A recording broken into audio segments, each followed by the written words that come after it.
All right, so today I'm super excited to talk about the Martelli Ergonomic Rotary Cutter.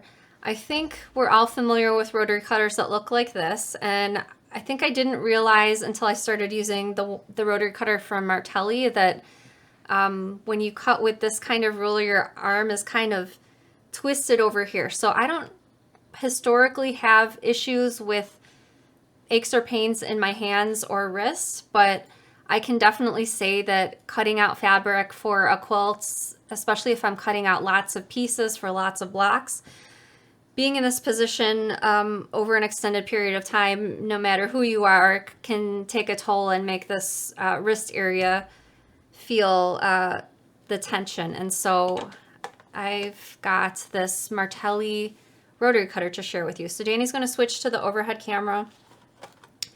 The Martelli rotary cutters come in different sizes. I think as quilters, we're most familiar with 45 millimeters. They also come in, I also have their 60 millimeter, and they also come in a smaller 28 millimeter, but we're gonna be talking about the 45 millimeter here, and you'll notice that I have one in the package with a blue handle and one with a red handle. So the blue handle is a left-hand cutter and the red handle is a right-hand cutter. So I thought it was brilliant that both right-handed and left-handed are represented. If you're using with your right hand, you're kind of gripping this like so, and if you're using the left hand, you're holding it like this. So basically just the opposite, and you get the benefits whether using the left-handed or the right-handed. So I'm going to put the left-handed one to the side for now. And first I'm going to show you how it cuts, and then I'm going to show you how to change the blade, because when I first got this, it seemed rather daunting to me, but now that I've used it a few times, it's kind of a no-brainer. So I've got a fat quarter over here, and I've got it folded, so I'll be cutting through 4 layers of fabric. So the cool thing about using this ergonomic rotary cutter is before with this other one, I'm not saying this is a bad rotary cutter, I'm just saying before with this one, I really could never cut sitting down because I think I just couldn't get enough leverage to cut the fabric, even if it was 1 or 2 layers of fabric. But with this one, and it's got a blade guard, which I'll talk about in a minute, I actually can cut sitting down, and I don't have to lean into it as hard as I used to using a different rotary cutter. So I'm going to flip this so we've got 8 layers of fabric, and let's see if it cuts just as well with the 8 layers, because I know sometimes we want to cut with more layers just to get the process over with. So yeah, it cuts through a lot of layers. I will say Martelli rates this rotary cutter, the blades lasting 3 to 5 times as long, and because I've only had this rotary cutter a couple of months, I can't speak on that fact, but I feel like I kind of want to trust that it's true because it's on the packaging, but I guess I'll let you know when I've used this. Maybe after I've had this in use for a year, I can speak better to that. But let me show you, now I've shown you how it cuts. Let me show you how to change the blade. Before we get over to that, let me show you the positioning for right-handed one more time. So your thumb can go on the side, your 3 fingers will grip the handle, and then you can place your index finger on this acrylic portion over here that sticks out over here. So it does have a blade guard over here, so when this is activated, when this is all red or all blue, actually the blue one is red also. If this portion's all red, that means your blade is protected, and that means you can't accidentally cut your finger. And it's got a little lever over here. So you can either reach your finger down to release the blade, or you can give it sort of a test motion like that, like you're test cutting, and it releases the blade. So either one, whatever you're most comfortable with. So let me show you how to change the blade and take all the parts out in case you need to clean them. So first you want to do is to release the blade. So you want this red portion over here, and you want the blade exposed. Ask me how I know that, because I was playing around before the show and I tried to do it with the blade covered like this, and sort of I almost had a little heart attack because there's springs inside, and the springs kind of started to pop out. But thankfully I got everything back in place. So you always want to make sure that the blade is exposed first. And there's a little notation over here. Let me hold it like this so you can see. There's an arrow going this way, and it says unscrew. I have a feeling Danny might be zooming in, so I'll just give him a minute to do that. But it tells you right on here in red which direction you need to unscrew it. There you go. Yeah, see it says unscrew, and so I'm going to go ahead and unscrew it in that direction. Danny, you can zoom back to the regular zoom. Thank you.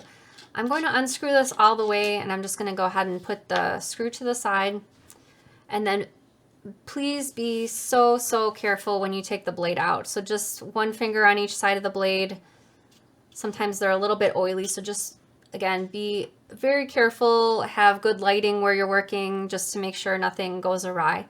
And then there's a couple parts that can pop out. So there's a little, see this little acrylic knob over here that's sticking out. You can just take your thumb and as it goes flying, just go ahead and push that out. This is that piece right over here. And then there's sort of a little flower shaped piece over here. This works to hold the blade while you're using it, and this can come off as well. It kind of just sits in this little channel over here. So if there's lint inside or what have you, you can use a little scrap of fabric, or if you have other cleaning tools like a little brush in your sewing room, you can clean these pieces if need be. Apparently mine are not as linty yet. Just wait till I cut out some fabric for a quilt. So to put everything back in place, I'm just going to go ahead and take this little flower piece and sit that channel in the opening over there. You can orient it however you're most comfortable. I have a feeling once you change the blade a few times, you'll realize which side of the flower piece you prefer, if you like to have it like this or if you prefer to have it like this. So you'll figure out what works best for you.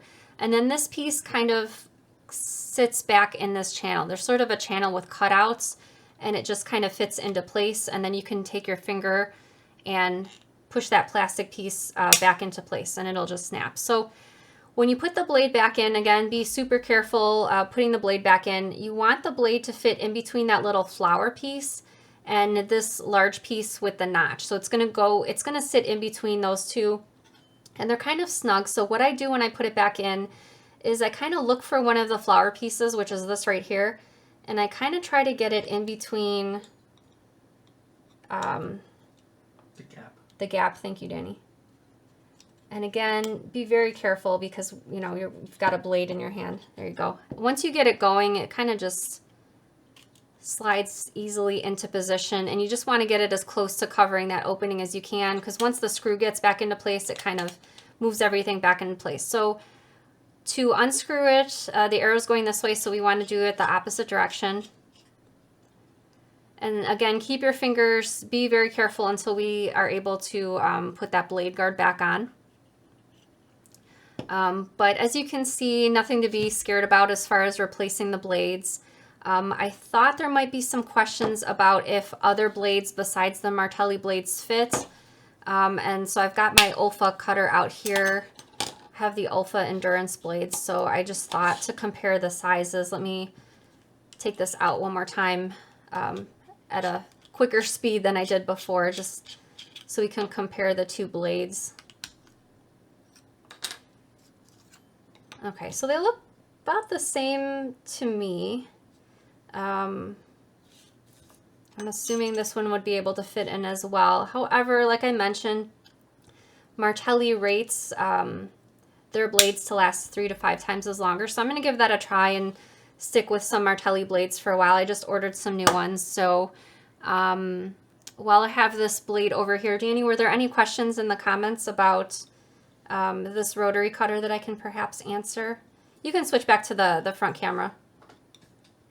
Thank you, Danny. Actually, I'm going to leave that blade out because I don't want to have my focus on the camera and the blade as well. Carrie wants to know, does the Martelli cutter work well with stripology rulers or similar? That's a great question, and I did have that on my outline, but I forgot to mention it or test it out. So let me get this blade back in. Give me 2 seconds to do that. And then I'll pull out my stripology ruler because I have several of them. These are the stripology rulers from GE Designs. All right, let me move that other blade out of the way. Let me just pop off my chair and pull out the stripology ruler. Okay.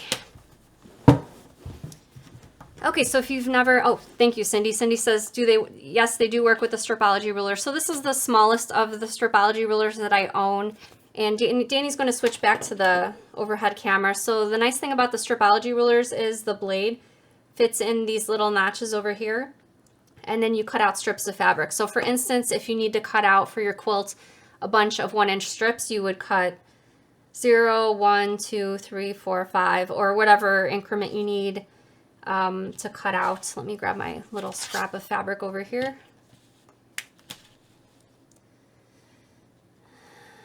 Okay.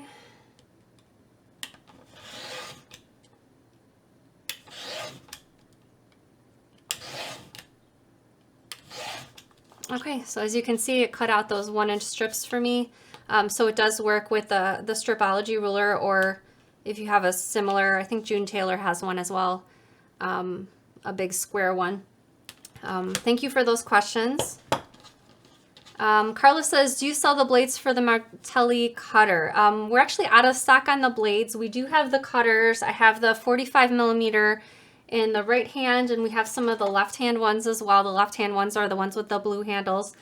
We should have the replacement blades in stock soon. We'll have them in 5 packs, 5-pack blades, and like I said, the blades last for an awful long time, so you should be okay before you need to start replacing the blades, which is nice. So just really excited for using this. Let me know in the comments if you already have this Martelli cutter and what you think about it. Tamara says, I use the size 45mm Martelli blades in my other rotary cutters, and they do last longer. Thank you so much for that, Tamara. Nice to hear feedback about the blades from someone who's had them for an extensive period of time. And RGV Texas says, use a pair of needle nose pliers to insert or take out the blade. Thank you for that. That's a great tip. Idea. Danny, do we have any of those in the house? Okay, awesome. You can use any pliers. There's nothing needle nose. Okay. All right, so that's the demonstration for the cutter. I'm really excited to add this to my sewing arsenal. I don't use rotary cutters as much when I'm making a bag, but I use them obviously a ton for making quilts and other smaller projects.